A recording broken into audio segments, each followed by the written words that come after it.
నమస్తే journalist TV news కి స్వాగతం. నా పేరు యశ్వంత్. ప్రజలకు ప్రభుత్వానికి మధ్య వారధిగా ఉండాల్సిన మీడియా గతి తప్పి మతిలేని మాఫియాగా మారుతుంది. జర్నలిస్టుల ముసుగులో ఎనలిస్టులు రావడంతో మీడియా అనే విలువైన గౌరవప్రదమైన అర్థాలు మారిపోయాయి. మీడియా వాడుక భాషలో అక్షరం ముక్కరాని వాళ్ళంతా పీడీఎఫ్ పేపర్ ఎడిటర్లు మరియు యూట్యూబ్ ఛానళ్లు సీఈఓలుగా చెలామణి అవుతున్నారు. సమాజం మీద సమస్యల మీద కనీస అవగాహన లేని వాళ్ళు మీడియా ముసుగులో దందాలకు పాల్పడుతున్నారు. దశాబ్దాల నుంచి మీడియాలో ఉంటున్న వారి పట్ల సైతం ఎవగింపు కలిగేలా చిల్లర బ్యాచ్ వ్యవహరిస్తున్నారు. సంస్కారం, సంస్కృతి, సాంప్రదాయం లేని సన్నాసులతో నిండిన మీడియా లంపెంగ్ గ్యాంగ్లకు చెక్ పెట్టాల్సిన అవసరం ఎంతైనా ఉంది. ముఖ్యమంత్రి రేవంత్ రెడ్డి శాసనసభలో తన ఆవేదనను వెళ్లగక్కారు. అదే ఒరబడితో మీడియా ముసుగులో రాజ్యం మేలుతున్న వారి పనికి మాలిన బ్యాచ్ను కట్టడి చేయాల్సిన అవసరమూ ఉంది. శాటిలైట్ ఛానళ్ల పేరుతో దోపిడీకి ప్రోత్సహిస్తున్న యాజమాన్యాల విషయంలోనూ ప్రభుత్వం దృష్టి కేంద్రీకరించాలి. యాడ్ టార్గెట్ల పేరుతో సమాజంలో బ్లాక్మెయిలింగ్ వార్తలను ప్రోత్సహిస్తున్న యాజమాన్యాలను సైతం ప్రభుత్వం కట్టడి చేయాలి. ముఖ్యమంత్రి రేవంత్ రెడ్డి ఆవేదనాభరిత ప్రసంగంపై journalist TV CEO Mareddy Nagender Reddy విశ్లేషణ. అందుకే అధ్యక్ష, తమరు కూడా అక్కడి నుంచి ఆదేశాలు ఇవ్వండి. దీని మీద చర్చ జరగాలి. మీడియా మిత్రులకు కూడా నేను అడుగుతున్నా, మీ సంఘాలు ఏవైతున్నాయో సంఘాల నాయకులను కూడా అడుగుతున్నా, ఎవరో జర్నలిస్టులు లిస్ట్ ఇవ్వండి. జర్నలిస్ట్ అనే పదానికి డెఫినేషన్ ఏందో ఇవ్వండి, ఆ లిస్ట్ ఇవ్వండి. ఆ లిస్టులో ఉన్నోళ్ళు ఇట్లా తప్పు చేస్తే ఏం శిక్షిస్తారో మీరు నిర్ణయించండి. ఆ లిస్టులో లేనోడు జర్నలిస్ట్ కాడు, జర్నలిస్ట్ కానోడిని క్రిమినల్ కిందనే చూస్తాము. ఆ క్రిమినల్స్ని ఎట్లా జవాబు చెప్పాలనో గట్లనే చెప్తాం. ముసుగేసుకొని వస్తే ముసుగు ఊడవీకి బట్టలు గుడ్డలు ఊడదీసి కొడతా అని చెప్తున్నా. నేను తమాషా చేయొద్దు. నేను కూడా మనిషిని, నాకు చీమునెత్తురుంది. అన్నిటికీ బరాయించుకుంటే తప్పులని అన్నిటిని మోసుకుంటే ఏదో కుర్చీలు ఉన్నా కాబట్టి ఊరుకుంటా అని ఏమన్నా ఏషాలు వేయదలుచుకోరాం. అన్ని చట్టపరంగానే చేస్తా. చట్టాన్ని పరిధి నేను దాటను. ప్రతిదానికి శిక్ష, ఒక విధానం ఉంది. ఏది కూడా పరిధి దాటను. ఎందుకంటే నేను ముఖ్యమంత్రిని. చట్ట పరిధిలోనే అన్ని శిక్షలు ఉంటాయి. జర్నలిస్టులకు కూడా నా సూచన, ఎవరు జర్నలిస్ట్. ముఖ్యమంత్రి రేవంత్ రెడ్డి అసెంబ్లీ సాక్షిగా ఈరోజు ప్రస్తావించిన మాటలు ఒక్కసారి మీడియా ముసుగులో జరుగుతున్న అరాచకాలు, అక్రమాల విషయంలో మరోసారి చర్చించాల్సిన సమయం ఆసమైందని చెప్పవచ్చు. ఎందుకంటే మీడియా పేరుతో జరుగుతున్న అరాచకాల, అక్రమాలు అన్నీ ఇన్ని కావు.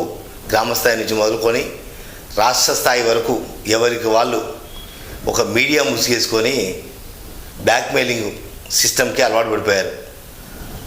అంటే తూ తెలియని వాళ్ళు కూడా జర్నలిజం ముసుగులో ఎర్నలిజంగా మార్చి ఇష్టానుసారంగా వ్యవహరిస్తూ ప్రతి అంశాన్ని చిలోలు పలుగులు చేస్తూ వాస్తవ అంశాలని ప్రస్తావించకుండా ప్రభుత్వానికి ప్రజల మధ్య వారిగా ఉండాల్సిన జర్నలిజం కాస్త ఎర్నలిజంగా మారిపోయింది అనడంలో ఎలాంటి తప్పైతే లేదు.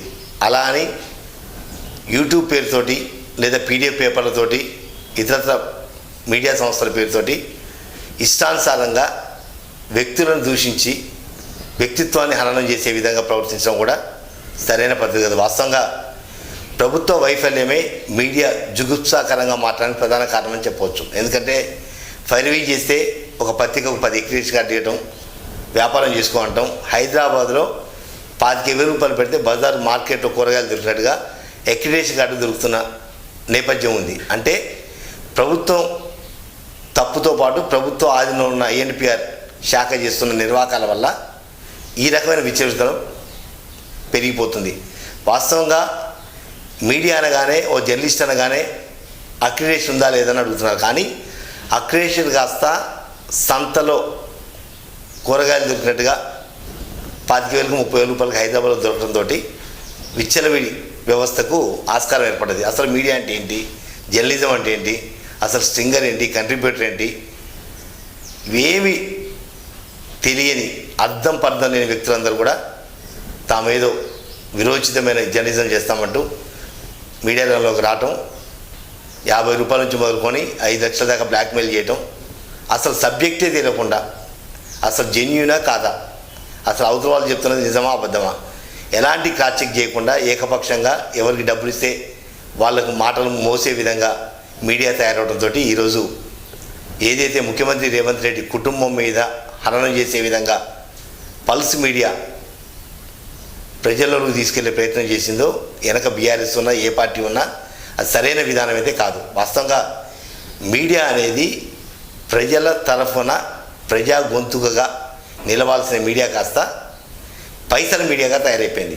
కేవలం ప్రభుత్వ వైఫల్యం కొంత, ఐఎన్పిఆర్ శాఖ వైఫల్యం, అక్కడ కూడా మామూలు మత్తులో అవినీతి మత్తులో జోగటం, ఏదైతే ఎంపానల్లో ఇష్టానుసారంగా అప్రోల్ చేయటం, తాడు బొంగలేని ఛానళ్ళు తాడు బొంగలేని పేపర్లో కూడా 10ల సంఖ్యలో అక్రిడేషన్ కార్డు ఇవ్వడంతో వ్యవస్థ మొత్తం నీరు గారిపోయి పూర్తిగా ప్రజలను చీత్కరించుకునే పరిస్థితి వచ్చింది. వాస్తవంగా ఇప్పటికైనా సమయం మించిపోలేదు.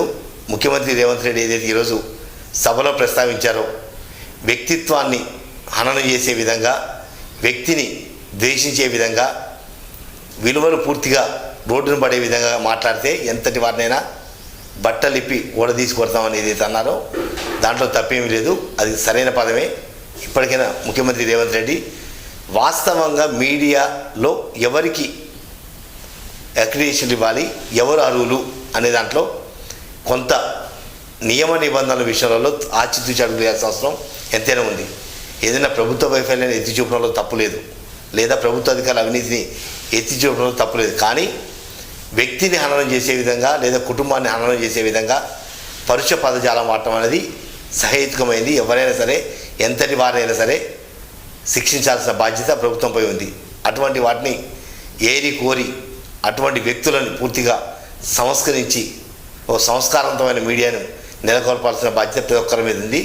ఇప్పటికైనా సమయం మించిపోలేదు కాబట్టి ముఖ్యమంత్రి రేవంత్ రెడ్డి అధ్యక్షత సభలో ఈరోజు దుద్దిల శ్రీధర్ బాబు కావచ్చు, లేదా ఐఎన్పిఆర్ మంత్రి పొంగులేటి శ్రీనివాసరెడ్డి విషయం కావచ్చు, వీళ్ళంతా ఒక సబ్ కమిటీ వేసి యూనియన్లు ఏదైతే ఉన్నాయో జర్నలిస్ట్ యూనియన్ల ఆధ్వర్యంలో అసలు ఎంతవరకు అనుభవం ఉంటే అక్రిడేషన్ ఇవ్వాలి, తలాతోకలేని పేపర్లు తాడు బొంగరు లేని ఛానళ్ళ పేరుతోటి ఇష్టానుసారంగా జరుగుతున్న అక్రమ వ్యాపారం, అరాచక శక్తుల విధ్వంసాన్ని అరికట్టాల్సిన బాధ్యత అందరి మీద ఉంది. కాబట్టి ఒక్కసారి అక్రిడేషన్ కార్డుల జారీ విషయంలో లేదా మెయిన్ స్ట్రీమా లేకపోతే మీడియం సంబంధించిన పేపర్లు కావచ్చు, లేదా మాధ్యమాలు కావచ్చు, వివిధ రకాల మాధ్యమాలు కావచ్చు, లేదా ఇండిపెండెంట్ జర్నలిస్ట్ కావచ్చు, వీళ్ళంతా కూడా సీనియారిటీ ప్రకారం ఒక కొలమానం పెట్టుకుంటే తప్ప మీడియా వ్యవస్థలో విచ్చలవిడితనాన్ని విశృంఖతత్వాన్ని అరికట్టడం సాధ్యం కాదు. కాబట్టి ఇప్పటికైనా ఓ మంచి అడుగు ముందుకు వేసే సమయం ఆసనమైంది. కాబట్టి